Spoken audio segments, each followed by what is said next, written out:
Hello, everybody, and welcome to another live edition of the Markdown Podcast. My name is Nick Cummings, joined tonight by Danny Hernandez, and welcome to WrestleMania post-show. So that was night 2 of WrestleMania. It was good. I had a good time. Danny, did you have a good time? I had a time, that's for sure. I had a time. All right. Well, so for those of you who joined us last night, you will probably noticed I wasn't there. I had some business to attend to. But Danny was indeed here, and he watched night 1. I haven't watched it yet. I'm probably going to watch it after this. But Danny, between the two nights, which one did you think was better? Without spoiling, because somehow I have avoided almost every spoiler, except what's his name? See, that's actually a tough call to make because I think night 1 had the better matches, but night 2 overall was better. It didn't drag as much as night 1 did because of the format, and so you'll be able to fast forward through this, but there was an insane amount of video packages last night between every match. There were video packages for matches tonight.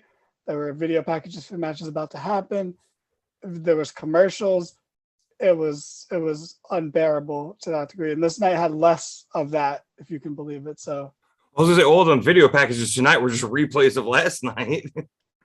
yeah, but it was somehow less than the night before. So I guess technically, night 2 was better.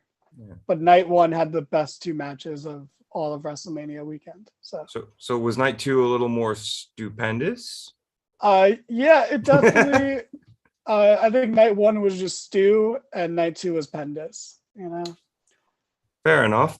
I will say even if the video packages last night were longer than Jesus, because I was able to leave in the middle of one of the video packages or the replays of last night and go make myself an espresso and come back, and I didn't miss anything.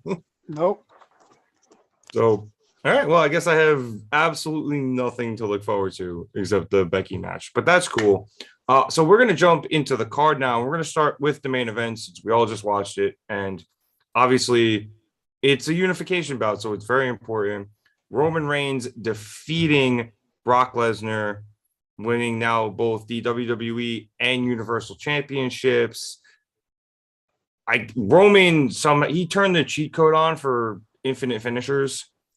And man, I don't know. I hate these finisher fest matches because they kind of suck. Not suck, but like just wrestle. They get old real fast. Like the first time it's done, cool, but by this point, I don't know. I mean, what did you think of this match? Because I noticed a few things of this match that I think they're nitpicks definitely, but they did bother me. But before I say what they were, what did you think of the match? Well, I should probably start off by saying I drank every time they said stupendous tonight. So how are you here? That's a very good question. Yeah. I mean, this match played the Roman Brock hits, which are German suplexes, spears, Superman punches, and dick kicks or dick punches and rough ball. Like it's the same formula every time with them. It's the same formula when Brock faces Goldberg too. It's just finisher, dick kick, finisher, and then somebody wins. Or Seth Rollins saves us all. Like, that's it. And it's the same thing every time. So I was sitting there and I was just like, okay, like this happened again. I thought the ending was really dumb, though. That's what really ticked me off, because you have Brock locking the Kimura, and Roman gets the rope break with Heyman's assistance. Fair play.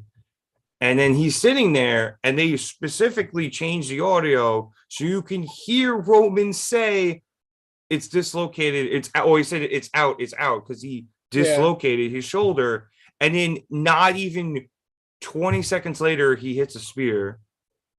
And then 90 seconds later, he's holding up both titles, like not even selling the fact that his shoulder's out. Like, slowly raised the one arm.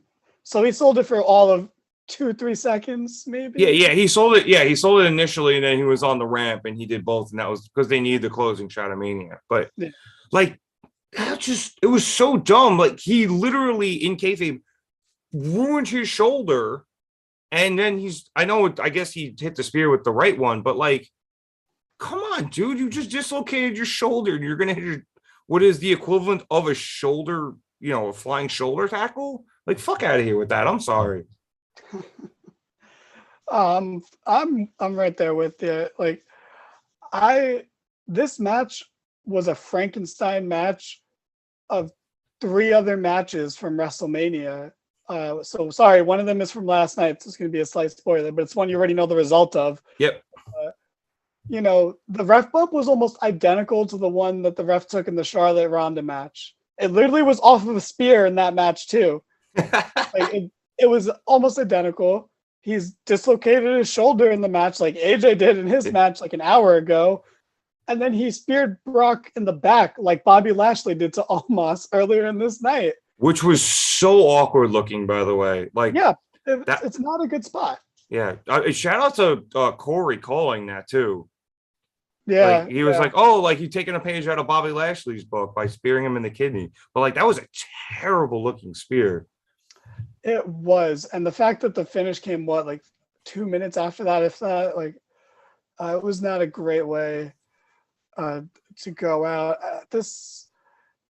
Don't get me wrong, Roman winning is the right thing. I don't give a fuck about Roman, but it's the right thing, and I would never disagree with that. But this match was boring. How is this bigger than their last WrestleMania match or the one before that? I don't understand. It was just there. It just was what it was. I liked the entrances, or I liked the ring announcement, how they both, like Paul Heyman did Roman and then Brock did his own. That was great. That's about it. And as you pointed out on Twitter, and I'd noticed too, the acknowledge these nuts sign. Fantastic. Best part of the whole match for me was that sign.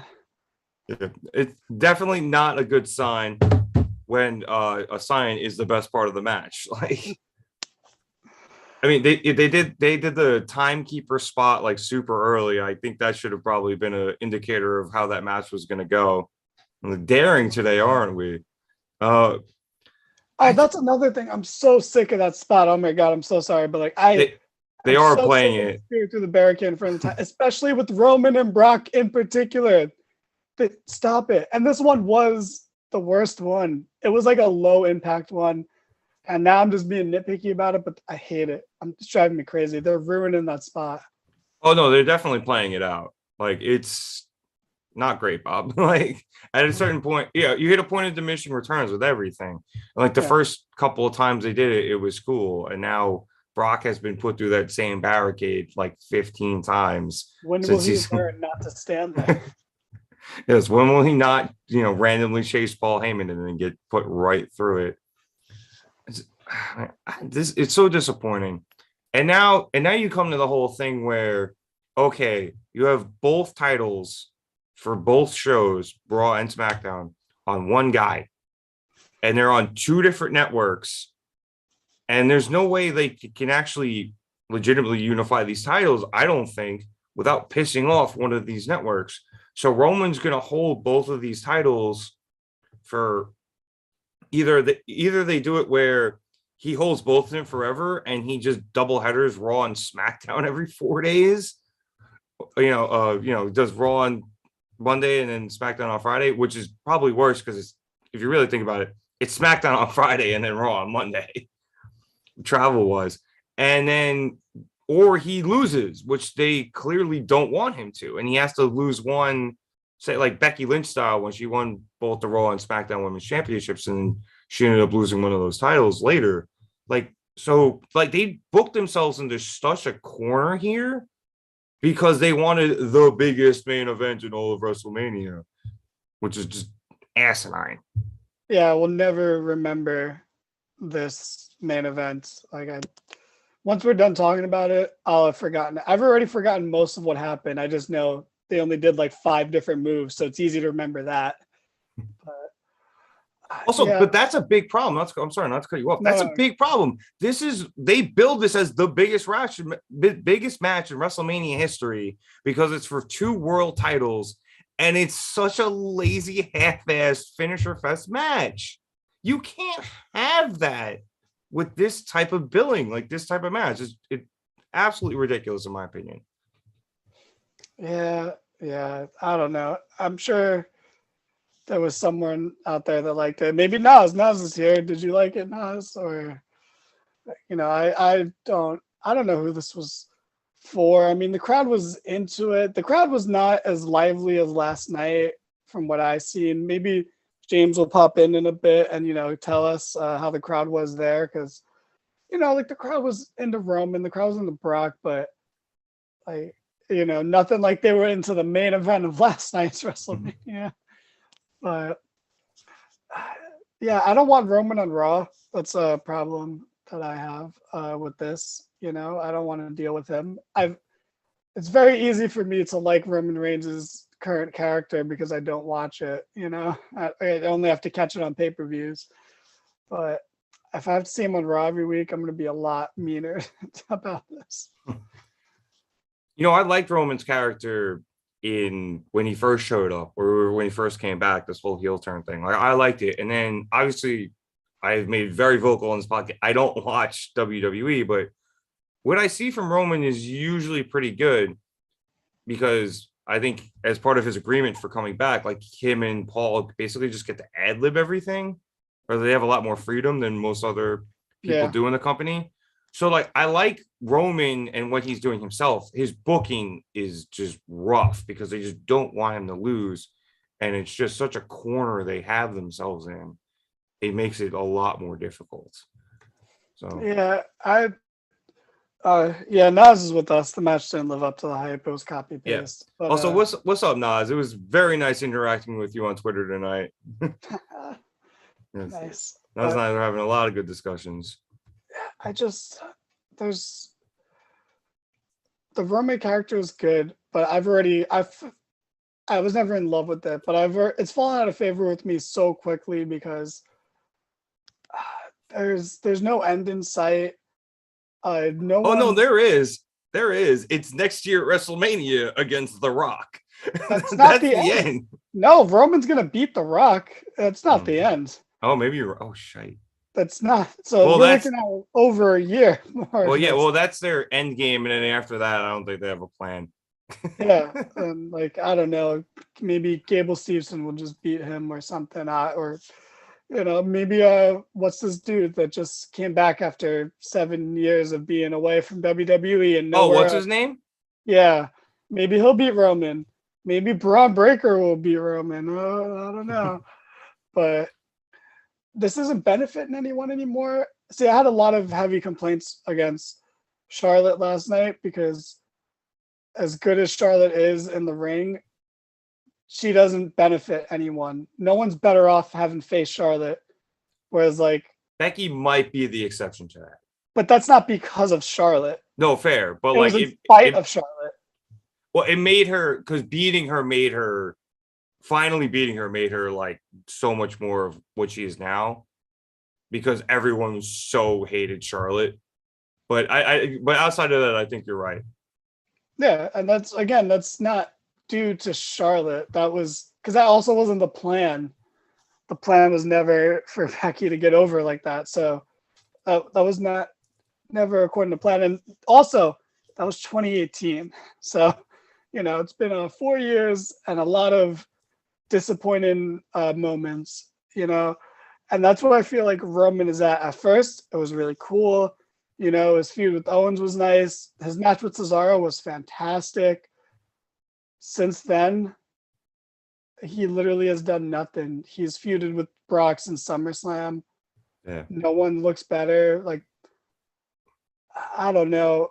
But this was the right thing to do. I'm not saying Roman should have lost. He absolutely should have beat Brock. It's just what's the point? Ain't that the truth? They booked themselves into a corner, and with that, yes, Roman winning was the right answer, but it just because it's the right answer doesn't mean the question wasn't absolutely dog shit. They booked themselves into a corner, and to get out of the corner, they broke the wall. So now the foundation's falling apart. No, the breaking the walls down, you guys over in AEW. But he's a sports entertainer, and this is sports entertainment. Oh god, it's a nightmare. It didn't matter because they got Rock Hogan's by Pat McAfee anyway. So fuck this main event. We'll get to that in a bit though. Let's go back to the top of the show. Yeah. We'll start with Triple H coming out, and I thought in a very nice moment being able to, introduce everybody to WrestleMania and lay his boots in the ring. I thought it was great. I mean, considering everything that guy went through in the last few months, like it was really nice to see him be able to do that, and then them cut away when he was putting his boots down because thanks Kevin Dunn. So yeah, I didn't know he did that until the commentator said it. Yeah. No, yeah, Kevin Dunn, banner night tonight, cut away during, I think, at least 2 pinfall attempts to the crowd. So banner night, Kevin Dunn. All right. Well, so after Triple H introduced everybody, we had the Raw Tag Team Triple Threat for the championships. So RK Bro wins. They retain against the Street Profits and Alpha Academy. Danny, I know you're very big on the Raw Tag Team scene. So did this match live up to the hype? Or at least your hype? Okay, so I'm going to say it didn't live up to my hype, but it was still good. It was still a good match. It's just after the triple threat that they had a couple of weeks ago with Rollins and Owens instead of the Street Profits, that was genuinely going to be their match of the year. It will not be top. So, it wasn't better than that, but it was still good. So it was fun. I love the Street Profits' new Avalanche blockbuster that they do where Dawkins has him on the shoulder because Montez, for anyone else, you have to leap incredibly high to hit a move like that. For Montez, it's light work. He has no problem doing that. And Dawkins finally doing something. Like he did the swanton dive over the ropes. That man, if Otis wasn't in position, that was going to end real bad for him. He still landed pretty rough. He right on his tailbone, but he didn't get a lot of distance. But the fact that he was able to do it, impressive. So got just enough of it. yeah. And then, oh my God, Riddle stealing Orton's thunder, hitting the best RKO of the night. Oh my God, that was beautiful. I loved that. So good. And then Orton's was good too, but it was more of a, I'm coming from out of your eye line to hit the RKO as opposed to Riddle, who's like, I'm going to do something Randy can't do, and that's bounce off the top rope and hit an RKO. Oh, it's insane. I'm so glad RK Bro won. I wouldn't have been mad no matter who won, but I'm just glad they're together still and they're going to ride this out longer because this is one of the best things in WWE in the last year, hands down. This was the first time I've heard the RK Bro voices mashup for the theme. So I was like, oh shit, this slaps. It was so good. And the match slapped too. It was really good. Like you said, it wasn't as good as that triple threat from a couple of weeks ago, but I really liked it. And then you had Gable Stevenson come in after the match to toast with the guy, Street Profits and RK Bro, and then Chad Gable got involved. And I thought I was going to see some real wrestling there for a second. I thought they were going to throw down NCAA style, and he just tossed him. But I think they're saving that. Can I say, I loved this so much. Man, Gable Stevenson has no charisma, but he'll get there. Yeah, I mean, he's literally just graduating college. Give him a minute. Yeah. But Chad is so good. He deserved to be on this card so much. And when he slapped the drink, I laughed out loud when he slapped the drink out of his hand. Because he is shorter than everyone. He literally came from out of nowhere with that slap. He literally came under everyone's arms, slapped it out. And Orton, who is having the time of his freaking life this past year, has the best because everyone's holding red cups, so he has the best like oh shit like face on, whereas like oh shit like literally looked like a dude at a party who's watching us. Two people are about to fight. Like he was super into it. It was I loved this. It was fantastic. Best Orton oh shit face is when he tried to do that table spot he always does with one of the Bollywood boys, and he over rotated him and he just went. That's the best Orton oh shit face. But tonight's was a good one too. So I will say this about Chad Gable. The whole shoosh thing, while funny, is a prime example of WWE taking something that was funny and just running it into the ground. They did it with Fandangoing and like anything that even remotely like pops the crowd or like people like, they're like, oh, people like this, and they just run it. And now it's Gable's character instead of just something he does. Like, not everyone can be The Rock, and the millions and millions of fans will, chant along with you because The Rock was a singular entity where that worked. And they try to do that with everything that anybody thinks is cool, and it just kills it. Yeah. So chill, WWE, chill. All right, let's move along here. Bobby Lashley beat Omos, cool. That's all I got for that. It happened. It was fine. That's Raw Underground legend Omos that he beat tonight. Okay.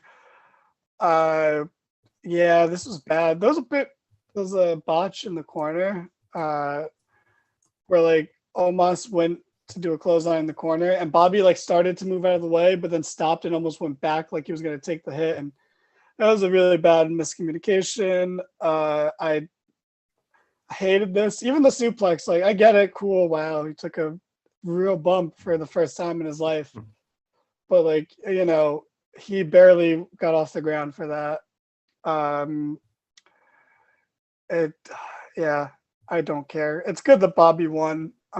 But like that's it. I hope we're just done with Omos, and then that's it. We move on. Yeah, he's not the best in the ring. He's very green. Like I think did he skip NXT or not even NXT? Did he skip the Performance Center? Yeah, pretty much.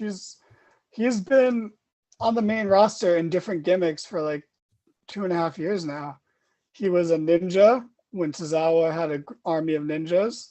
Right, he was told he was the bouncer for Raw Underground, and then he was AJ Styles' lackey for over a year. And they inexplicably won the tag team titles. Yeah, I don't know. Like I just said, he's very green, and Bobby beating him's cool. And maybe Bobby now goes after the titles, I guess. So at least he's probably in position to do it. But this match was here, and that's about it. I joked about it in our chat, but does Omos even work for WWE by next year's WrestleMania? That's a good question. Don't think he does. He's got a point, Sting. Oh, well, screw this match. Let's move on to a match of the year candidate, Johnny Knoxville versus Sami Zayn. Oh, I love this match. This is peak drunk Nick wrestling. Just absolute pure nonsensical bullshit out of wrestling. They pulled out some of my favorite jackass spots. Fucking Chris Pontius running in with the party boy. You had Wee Man did a Hogan slam onto Sami Zayn. You had the old school, I forget which movie it was, but you had the hand slap thing. Like, there were so many good jackass spots in this match. I was having an absolute ball. And Johnny Knoxville wins via giant mousetrap and a pinfall. Like, how can you get better than that?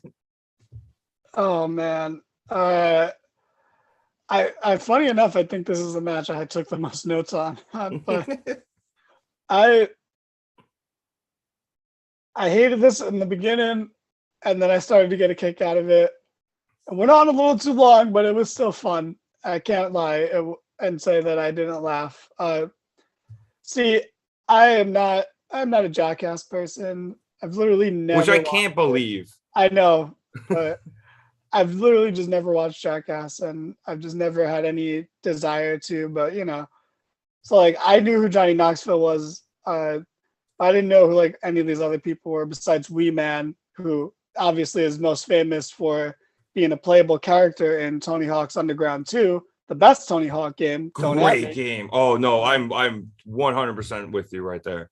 Yeah, so Wee Man, I know who he is, but I know Steve-O's in that game too. what was that? Steve-O's in that game too. Yeah, he rides a mechanical bull. Yep. Thing, yeah. Obviously, Bam can't be there for reasons I don't know, but I know they're good ones. Not good. Well, not good for him, but I'm saying good reasons to not have him there. Fair play. Yeah, they hit the classics, like, and even for me, someone who hasn't watched Jackass, like, I recognize the giant hand that comes around and slaps you. Like, the mousetrap table was a very nice touch. At least Knoxville took some good bumps in this. I won't sell him short. He was the worst of the three at actually wrestling, but his match was the most overbooked to compensate for that. So, this was fun. I can't lie.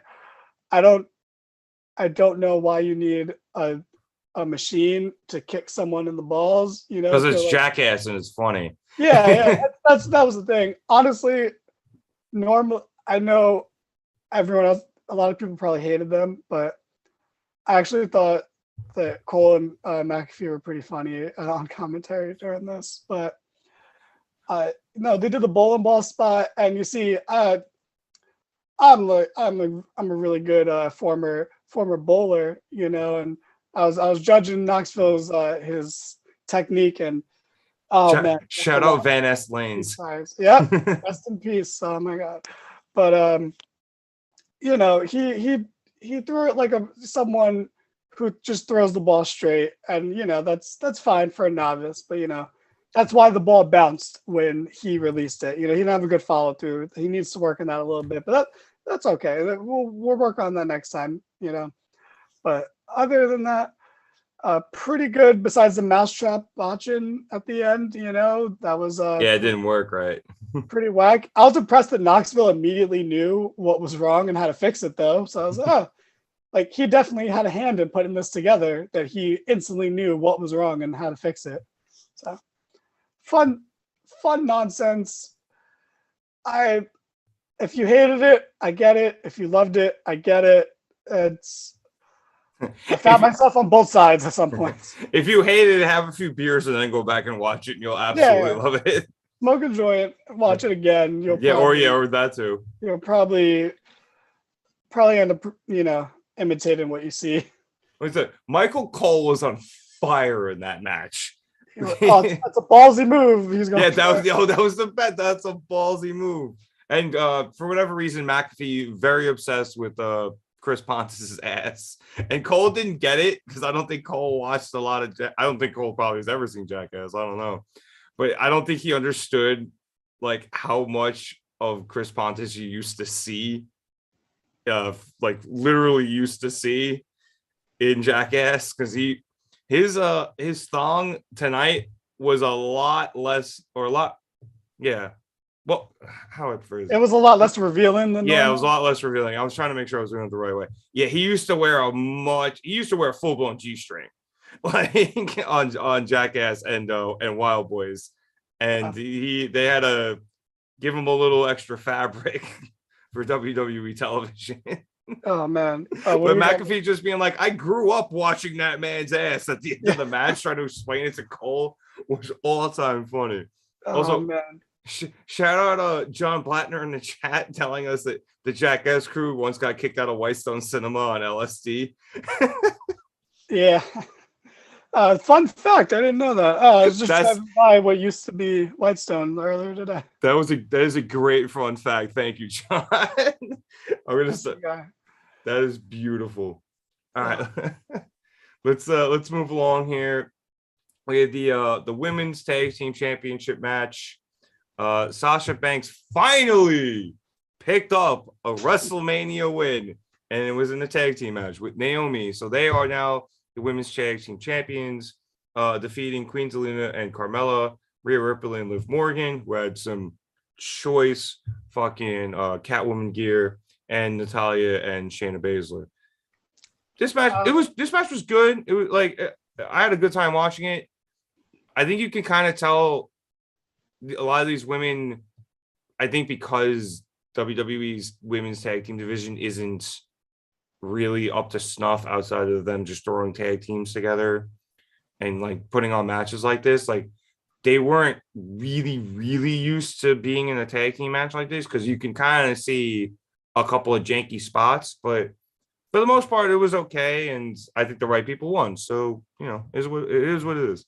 I mean, I think it was the beginning of the match was a little not hard to watch, but it wasn't the best. But the ending sequence was good because it was just nonstop, like fast-paced escapades. Like everyone was hitting moves after moves.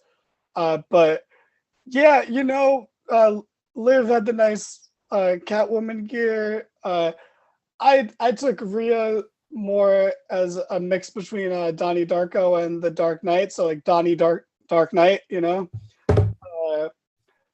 but really, they were just a Dom and a sub coming back from a convention that stumbled into WrestleMania. And I'm pretty sure that's the entire basis of the tag team. So yeah.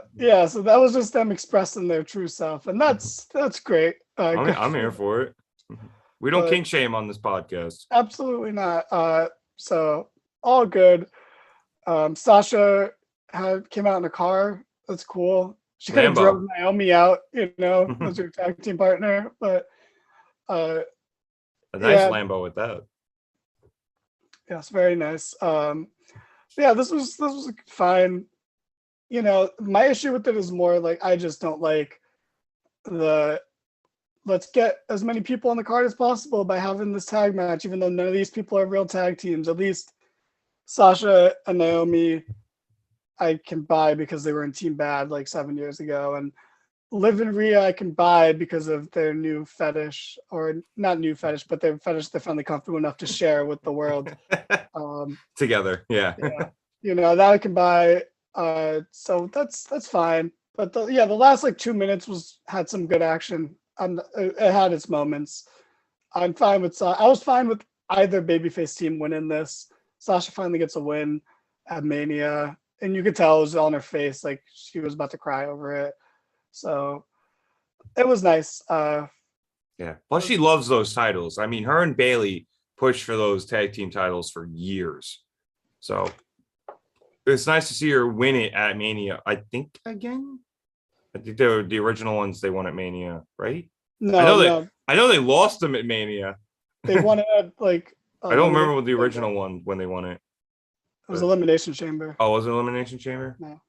Well, I mean, it's good to see Sasha win it again, and shout out old school Team Bad. The beginning of the Divas Revolution, aka when Stephanie McMahon invented women's wrestling. So it's like, hey guys, here are some friends for you. I'm forcing them to be her friends. In your case, Sasha, you're with these two because of reasons. Literally because of But and Paige, you get Sasha, you get Charlotte and Becky. The Becky one makes sense. The Charlotte one we're just forcing. But yeah, this was what it was. There's not much to say. Like there was some good stuff, but the best part of this entire match was Corey like subtly referencing the fact that they were gonna if the champs retained, Carmella and Zelina retained, that him and Carmella were gonna have a live sex celebration. Like that's basically, he said it without saying it. He was like, the greatest celebration you've ever seen, and I was just like, well, we already saw that, so you're gonna have to one up Edge and Lita, bro. Hey, maybe they're gonna borrow some stuff from Liv and Rhea for we'll see. Yeah, maybe they go borrow Liv's Catwoman whip and go in there. Nas, yes, the women's tag team division is a joke because they don't book it for anything other than we need people on the card. That's what it was for. And it's not like the people in the match aren't great. All the people in the match are great besides Natalya, but like they're all great and have have something to. They're all good at something, but they're not tag teams. Natty is the Dolph Ziggler of the women's division. She's been there too long, and like it's just kind of played like it's not that she's bad. We're just kind of just done with her, which I think is a little disrespectful. And Chad's not here, so we're not going to get yelled at. But yeah, so fuck Natalia. I agree. Yeah, no, I'm not saying that. I'm just saying like it's run its course, and she's just kind of been the same person now for long enough. Like she hasn't done like a real reinvention or anything, so we're just kind of like, okay, it's Natalia. And she's also not that good anymore. Now that we actually have good women's wrestlers, it's kind of like, yeah, that's fair. You have no identity because I'll take any horsewoman over you. Her identity is she's Natalia. That's her identity. And that's not a good one. That's not a good one to have. Sorry, Chad. I hope you show up randomly. Let's move along here to a match I was honestly seriously whelmed by. Edge defeated AJ Styles. This match, I said this in the chat while it was happening, and I literally just wrote, "This match is happening." Like, not in a good way. That's why I texted the chat. I was like, "This match is fine." Like, I was like, "Am I crazy, or am I like, is it me just not enjoying this match?" I really wasn't sure if something's wrong with me for not enjoying this match that much. No, it was severely underwhelming. Like, I really thought this was going to be a lot more than it was. I'm still, and I haven't like really looked into it because I was so distracted by the actual WrestleMania for once in my life that I don't know if AJ actually fucked his shoulder up or not. And even then, like, he was doing enough bumps where I feel like he almost didn't, but I haven't checked, so I don't know. So if somebody actually saw that and wants to throw it in the chat, let me know. But if he did fuck his shoulder up, I was wondering if it was affecting him because the match was just, I feel like they could have just done so much better and they just kind of didn't. And then the end sucked. Oh yeah. I don't think it was legit because, you know, one of the big parts of the match was Edge going for the crossface, which Corey called the LaBelle lock, and I found that kind of funny. Edge locked in an STF earlier in the match, and then he did lock in the LaBelle lock. When he called it, that was a legit LaBelle lock. It wasn't. I don't think it was. No, when AJ Styles got the rope break, that was just a crossface. His arm was just caught up. It wasn't bent back like Brian does with the LaBelle. Well, which I know is like the slightest difference, but like, you know. Yeah, God forbid I don't know the difference. Yeah, I mean, there's no real difference. Brian's one of the few wrestlers who I'll pay attention to those. Yeah, Daniel Bryan's gonna come over here and smack me Regal style for saying that, but yeah, but like so I don't think it was. I don't think it was a shoot injury. I think it was always part of the match that they were building to. But oh man, yeah, I took some notes on this, and you know, just I really liked when Styles was running at Edge in the corner and he slid into the second turnbuckle because Edge sidestepped him. AJ slid like full force into the corner. That was dope. Yeah, I don't know. Were you at WrestleMania 35? In the Meadowlands? Yeah. Yes. Okay. See, I liked AJ versus Randy Orton live, so I don't know how on TV how it came across, if it was like not that good or just okay, but I thought it was. I never watched that back. Yeah, that WrestleMania. I'm in the pre-show and I still never watched it back. Oh, that's great.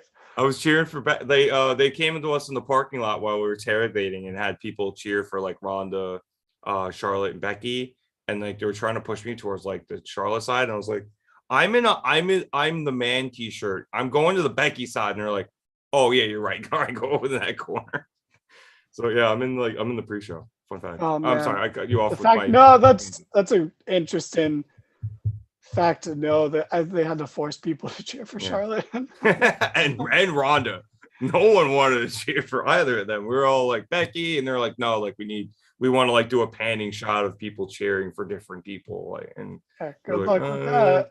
But So yeah, I don't know if that came across like that, or maybe I don't know. This might be a super controversial take, but maybe AJ Styles just doesn't have many good WrestleMania matches.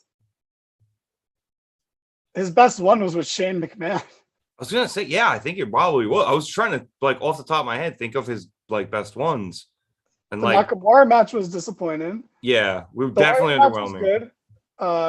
The Jericho match was okay to good. I wouldn't say it was disappointing. So it's like, oh, That was like solid, yeah.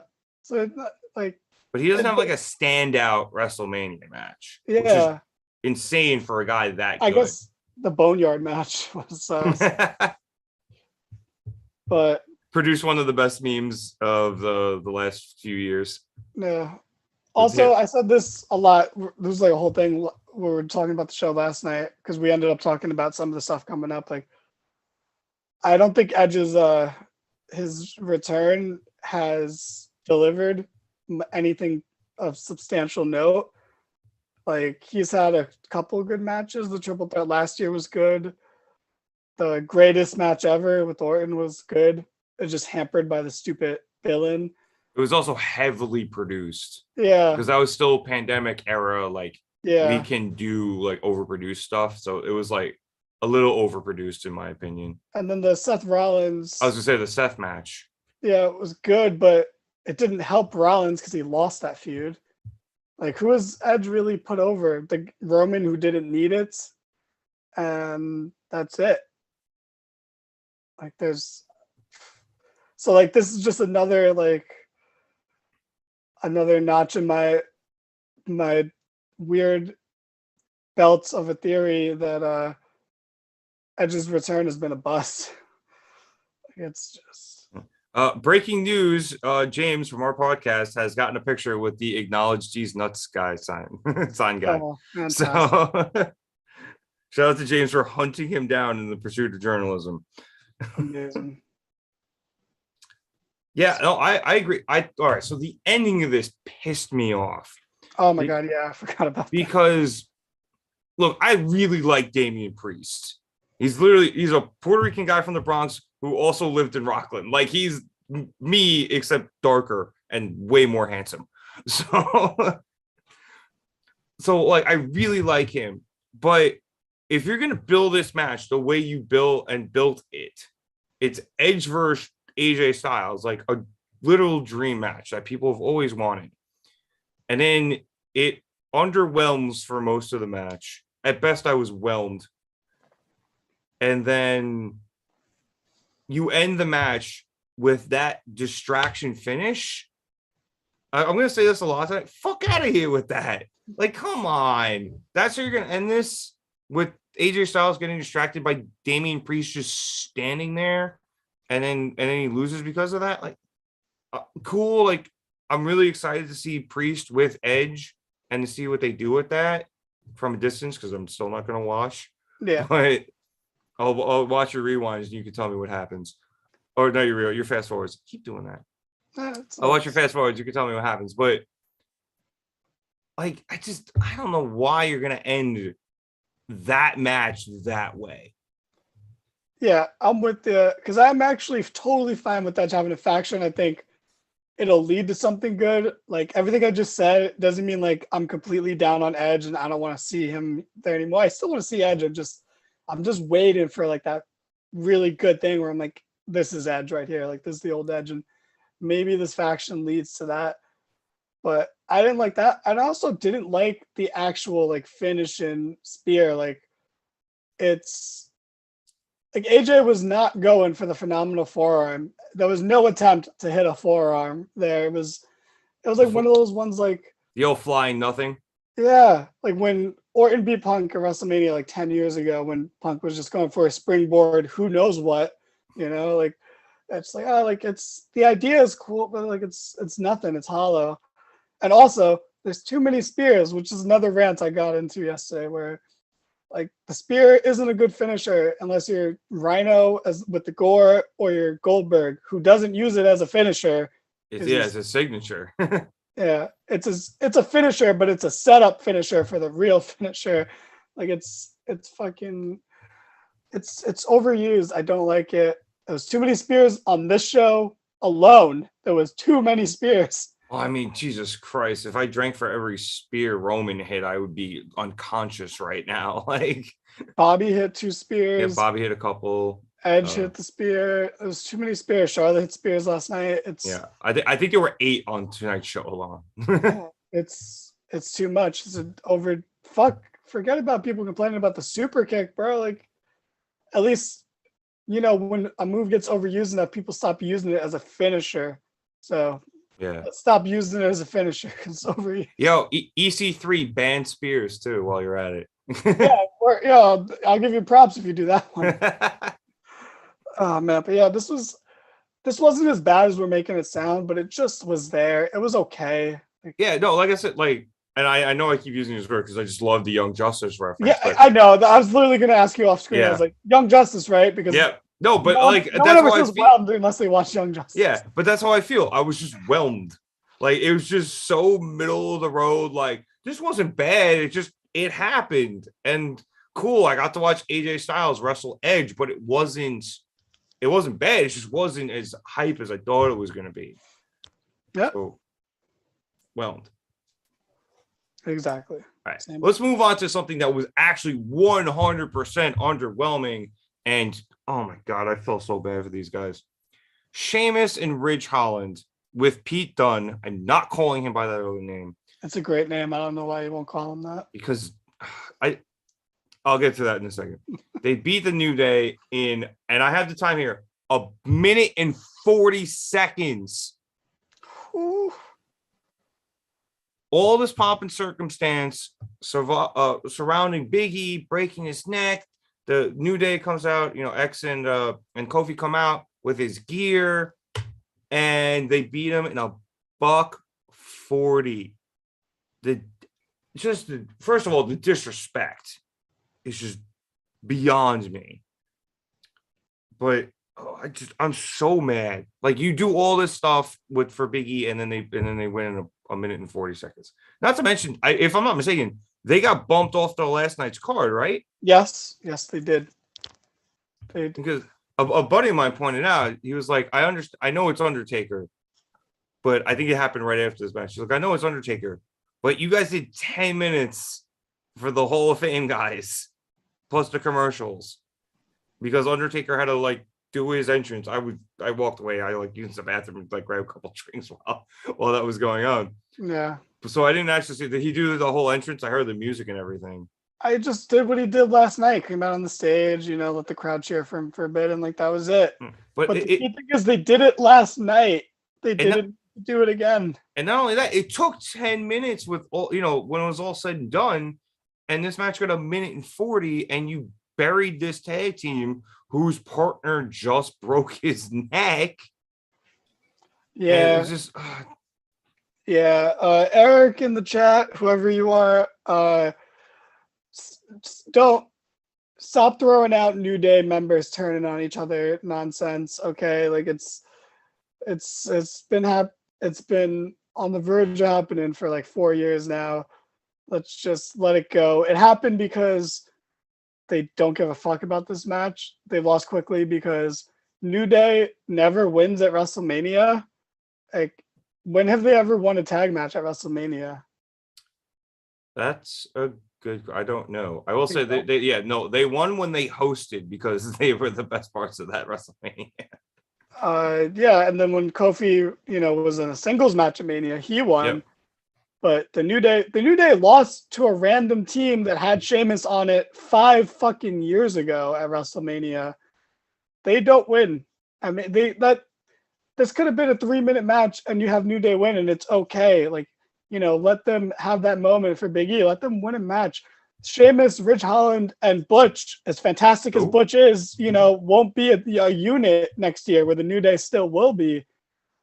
Don't do this. Also, as great as Butch is, and we all agree that Butch is amazing, his gimmick is that he's a hyperactive child that can't sit still, that needs to be restrained by Sheamus the dad. This was my first experience of Pete Dunne being Butch. And what is this fucking gimmick? What you said is exactly what it was. He's a hyperactive child who just wants to beat the shit out of people. Like, is that his gimmick? I guess so. I think he's gonna start biting people. I feel like he's going through a teething phase, and he's just gonna chomp down on some people. Oh man, So I can't imagine what this match would have been if Big E was there. oh my god, It would have been 3 minutes instead of a minute 40. I was really kind of hoping James was right that the New Day won and then Big E walk down to the ramp, down to the ring after. Like that would have been really cool, but instead we got this malarkey, and I'm furious. I really am. I'd really rather it just not been on the card, because then at least you get that that pissed off support of like, oh, how dare you not put him on the card, whereas this is just like deflating, like, yeah, you're better off being bumped than having this match. Honestly, I'm curious to know, since they got bumped off the last night, maybe the backlash was so bad, and no pun intended with the pay-per-view coming up, but maybe the backlash was so bad where they were like, okay, we need to put them on the card tonight, and they just did it super fast just so everyone will shut the fuck up about it. And because of that, they cost us 3 minutes of fucking video packages. Now, how are we going to know about what happened last night? Yeah, these video packages. Honestly, the entrances were longer than that match, which is a sin. Yeah, and I know your response to Eric, but Eric, in terms of New Day turning on each other, they'll never do it. They've literally, Kofi said he would retire before they turn on each other. So stop trying to make fetch a thing. It's not going to be a thing. Let's move on to the actual main event of the evening, because this was the best match on the entire card, or the best, at least all told, the best segment of the entire card. For the brand, Pat McAfee, Austin Theory, and then Mr. McMahon versus Pat McAfee. When I said the Knoxville match was peak drunk Nick wrestling, I lied. This was peak drunk Nick wrestling, because I said this on the preview show that we did. I love Pat McAfee, and I said I was dead wrong about him being the good guy and putting Austin Theory over, which I guess he kind of did. But the amount of this was the most hyped the crowd was the entire night. Like, Seven Nation Army gets the people going, and they were chanting it the whole night. People love Pat McAfee. He was great in the ring. I know they did the Adam Cole spot again, where he did the backflip off the top rope and then jumped back up and did the superplex. He looked great in the ring. Michael Cole was on fire during this match. Yeah. Everything about this was great. And then Vince decides he's gonna fight Pat, which I was a little upset Stone Cold didn't show up during the match, or at least right before it, to like break everything up. But then so Pat loses to Vince, and then Stone Cold shows up, and he had drinks with Pat, and then Pat eats a stunner. Pat McAfee had the time of his life tonight, and then I had the time of my life watching Pat McAfee at the time of his life. Oh man, this was one hell of a roller coaster, man. This was a ride in a shitty amusement park in Florida, because, oh man, did I feel like I was gonna die. That's a really dark joke for anyone who knows about that, but you and I have very differing opinions on Pat McAfee, but I think I watch a little bit more football. Oh, I like Pat McAfee. No problems I had with this are with Pat McAfee at all. Dude comes out to Seven Nation Army, like, he gets wrestling right off the bat, instantly. He's bopping along to the song, like he had the best entrance of the night. Yeah. The Dallas Cowboys cheerleaders and everything. He should have got. If I was him, I would have gotten the Colts cheerleaders. He probably asked, and they said no because it was in Dallas. But yeah, they already had the Dallas cheerleaders open up night one, so they pulled. Only a select few people got to pull double duty on WrestleMania, and the Dallas Cowboys cheerleaders were one of them. But oh man, McAfee was great. He had a nice Hurricane Rana. He did some nice suplex spots. And yeah, I thought the same thing with Cole on commentary, man. Like, I actually like it when a commentator is biased for a baby face. Like, I thought that worked really well. And him just rooting for Pat, like this kid that he's like, he feels like he's raised on commentary the past like 8 months. Like, it was so good. Like, Cole is so insufferable so much of the time. But when he is good, it is good. When he's cheering for Daniel Bryan at WrestleMania 30, he is good. When he's cheering for Pat McAfee, he is good. I said that on Twitter. I was like, I haven't seen Cole this invested in a match since Daniel Bryan in WrestleMania 30. And Byron was really good at playing off him too. Yes. He was like, Michael, like, Vince is right there. Calm down. Vince is gonna watch this match back. Calm down. You're gonna get fired. Cole literally called him a buzzkill. Yep. Like, what's that buzzkill gonna do? But you can tell he's having fun with Vince not being in his ear. But yep. Oh, he's so much better when I know that's the whole Reddit like discussion that comes up. Oh, go watch Beast in the East or go watch the UK tournament. Like, he's so much better when Vince isn't in his ear, which is true. But I know he was kind of playing into the bit for this match, but I think it's absolutely true. Yeah, and I actually liked Saxton and Cole together because they did the New Day match, which is hard to remember because it was a minute and a half. But I liked that. $140. Give him the 10 seconds. Byron isn't the best commentator, but again, when he's like, I always want him calling the New Day matches. Like, I feel like he's now entwined with Kofi and the New Day after the build to WrestleMania 35. So like that just felt right. That was the only thing that felt right about that match. Was being on commentary, and then he was good here too. Like, it was a nice combo, and yeah, McAfee was fantastic. Austin Theory was good. I'm not super hype on Austin Theory, but I don't dislike him either. He's like one of the most generic looking people I've ever seen, but it's kind of the not point. bad. He has a very punchable face. Yeah. I love hating him. I love hating Austin Theory. I'm sure he'll get there for me. Like, that's why I won't hate on him, because I'm sure I'll like him eventually. But for right now, for me, he's just some guy. If anything, I look at him, I'm like, why is he the one? Why is he the NXT call-up that you're going to say is a future Universal Champion? Why did you specify Universal Champion and not WWE Champion? Does he have to get fired and get brolic like Drew McIntyre and come back? Like, or what's his name? Jinder Mahal, obviously. Yeah, because what's his name might not ever win the WWE title. We still don't know. I'll tell you something right now. I know this was last night's show and I wasn't here. If that motherfucker doesn't win the WWE Championship, what did he come back for? I don't know, man. I don't know. But, oh, man, yeah. See, I hated the Vince wrestling Pat part of this. So did I. I was a little disappointed. Like in the moment. Funny. Yeah. In the moment, I was like, oh my God, they're going to wrestle. And then I was like, Pat's clearly just going to like whoop Vince's ass. And then like Vince beat him. And I was like, well, that's dumb. I was like, where's Stone Cold? Where's Stone Cold? Where's Stone Cold? He didn't even just beat him. He just embarrassed him. He had some weak ass clotheslines that McAfee had to sell for like 45 seconds each. Yeah, before getting up, regaining his balance and the composure, and then running into another weak ass clothesline. And then getting hoofed in the huevos there. At least that's something that would hurt, like that's. Yeah. Oh God. And then they did the football punt spot. And I was just like, where's Stone Cold? And then the match ends and then Stone Cold came out. I was like, dude, where the fuck were you? You should have been here 5 minutes ago. Bro, his knees, man. Give him a break. He took a lot of bumps last night.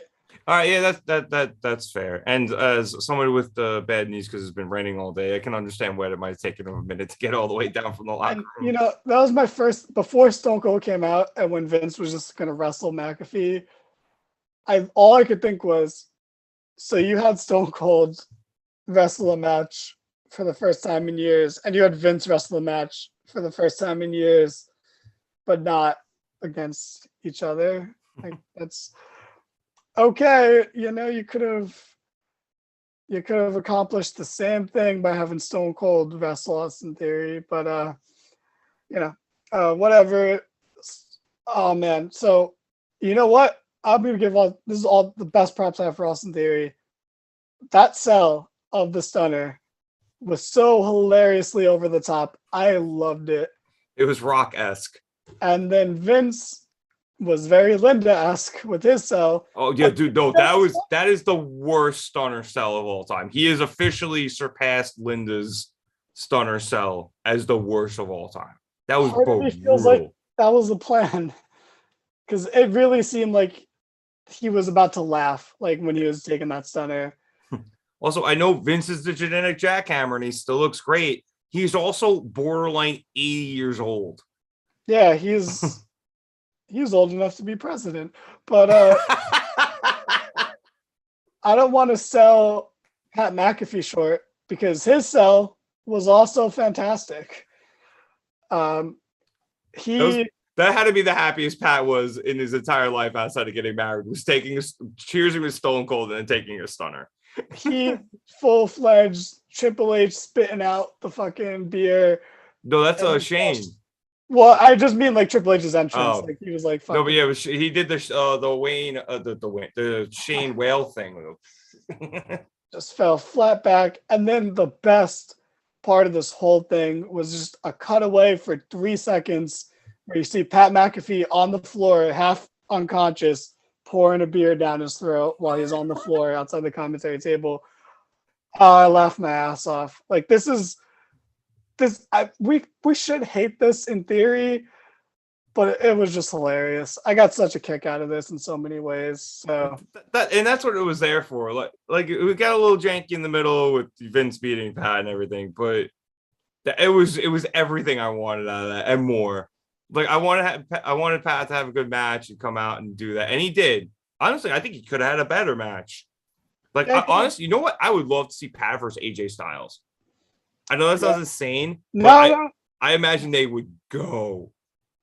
I mean, that was a weird thing with this show is like all the matches were okay to good, but they all felt like they needed 5 more minutes each.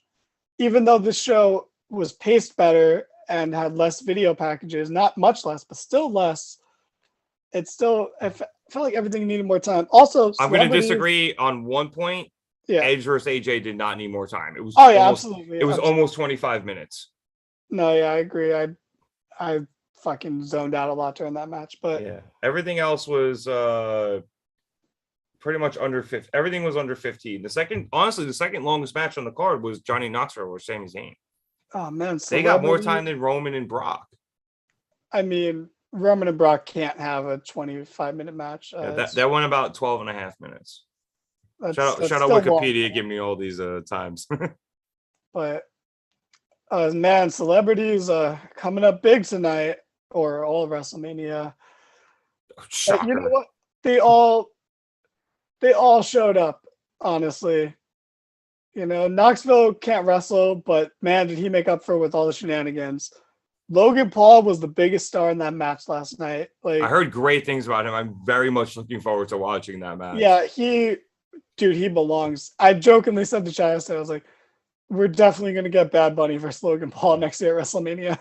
So I got the inside scoop on Logan Paul's Pokemon card that he wore to the ring because my brother's a big collector. Shout out Matt. So Logan Paul bought the Pikachu Illustrator card. There's like $6 million or something. It was 5 million and change. It's the only PSA 10, which is a perfect grade for those of you who don't like trading cards. It's a perfect card. It's the only one on the planet, and he bought it for $5 million. So now that is the PSA 10 Pikachu Illustrator card, which I think there's only like 15 of them in existence, or so, or maybe 30. It's something like where like there's such a limited run of them, and again only in Japanese.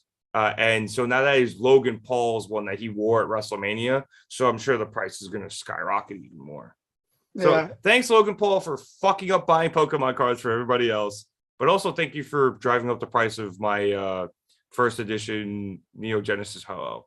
So, so I guess I'll make a quick correction. I thought I didn't I wasn't paying much attention to his entrance, so I just assumed it was a Charizard card around his neck because I remember he bought. He did that at the Mayweather fight. Yeah, and I thought that was hilarious. But and I'll stand by what I said last night. The video games are better than the card game. Everyone move on. You didn't care about the card game until it became a trend. It's not true. I love the card game. I have Pokemon the trading card game for Game Boy Color. So the video game. The video game of the card game, yes. But then I also still played the card game. And now I play it both. I play it online occasionally. Oh man, video games better. Well, I mean, yeah, I would agree with that, but that's a whole different podcast. I just wanted to point out that he wore a $5 million piece of cardboard to the ring last night. Jesus Christ. Yeah. All right. Well, so that was WrestleMania. Like I said, I've made it very clear I haven't watched night one, but so overall for the weekend, how did WWE do? Fine, I would say.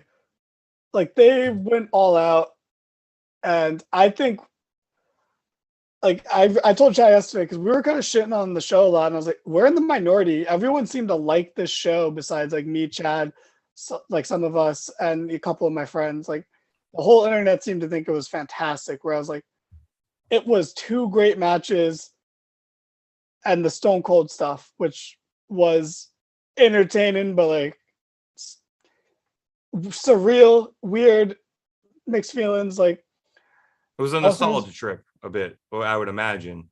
It was a nostalgia acid trip.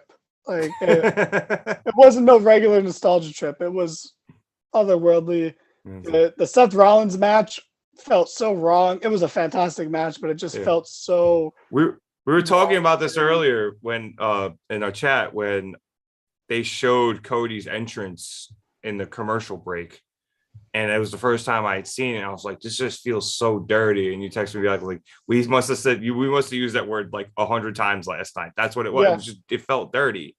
It was dirty.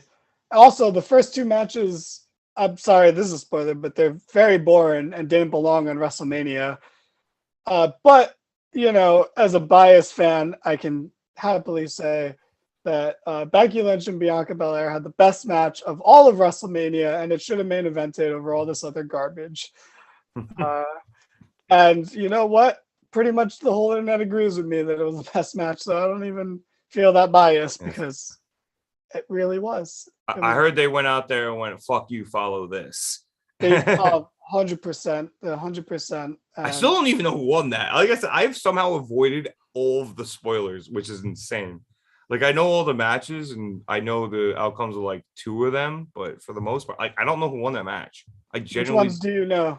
I know Charlotte beat Ronda with a big boot in like the dumbest ending ever, and that might be it. I think. Oh no, and I watched the opening match on my way home today. That match was did not belong on WrestleMania. Yes, well, Boogs got hurt.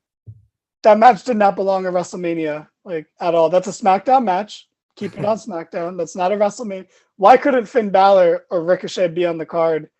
Also, why did that? See, this is my issue with that. And I said this yesterday on the show, but that reeks of nepotism. Like, why did that get to open the show? Because that's Roman's cousins. That's the only reason. That match would never open Mania in a million years, no matter how many nights there are. The only reason I felt like it opened was just because of Rick Boogs doing the guitar bit. Like that was the only thing. And even then, like you don't need that to open. Like you're right. It did not feel like an opening match. That's a bathroom break match for Mania. Why is that open in the show? Yeah, I don't have to use the bathroom yet. The show just started. It was definitely felt like it should have been more of a cool down spot than the opener. So I don't know. I'll get through the rest of that card within the next day or two because it's getting a little late. But yeah, I just want real quick to say John Blattner Grail card. I don't know what that means, but he's a very big. Oh, yeah, that's about the Pikachu Illustrator. Yeah, and it literally is. It's the holy grail. The holy grail of Pokemon cards, and And Logan Paul's is the top tier one. Like he Yes, has the best one in existence. So Eric just said the only like it's not bias, it's just facts that Becky and Bianca had the best match, and it is. The only argument is the Rollins match, and even then, that was just a good match. The Becky Bianca match was a story and had psychology and character motivation, whereas that Rollins, well, you know who it is, the Cody match, but like What's his that name? was just Cozy Robes. That match was just fun, but it still felt dirty, so like, it's hard to compare. And yeah, they're probably gonna do a Finn match tomorrow on Raw. Who cares? Because you know he lost twice on Friday. He's gonna lose the title to Austin Theory. Like isn't he gonna be in the Andre the Giant Memorial Battle Royal on SmackDown on Friday? It happened already. Oh, it already happened. Oh, I wasn't sure if it was which SmackDown it was. He lost that match, and then he was in a 6-man tag later in the show, which he got pinned in. So he lost twice in one match. So who cares that he's gonna defend the title? He doesn't even belong on Mania based on that booking. Oh my God. But I'm just saying in general, you know, there's no room for Cody in the WWE title picture, and the mid-card titles weren't even on WrestleMania.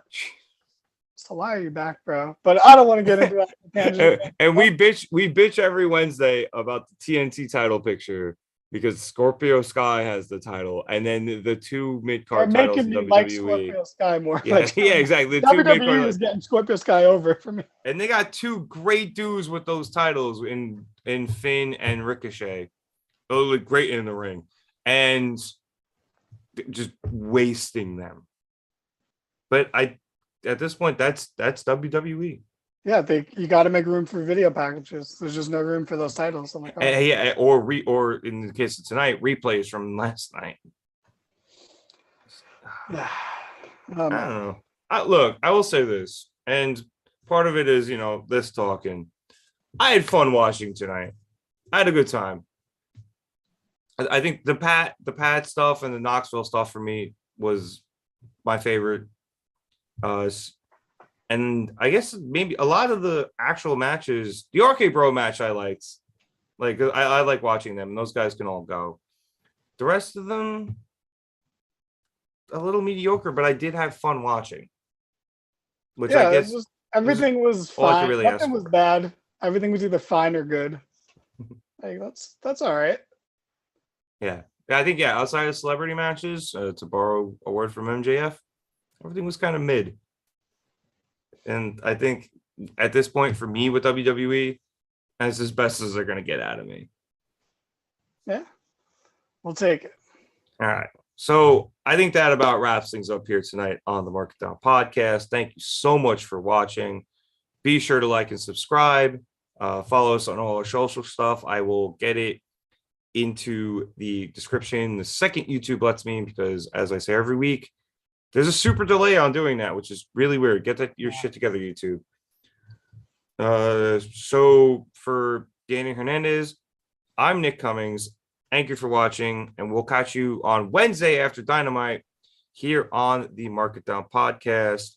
Have a good night, everybody, and I hope you enjoyed WrestleMania.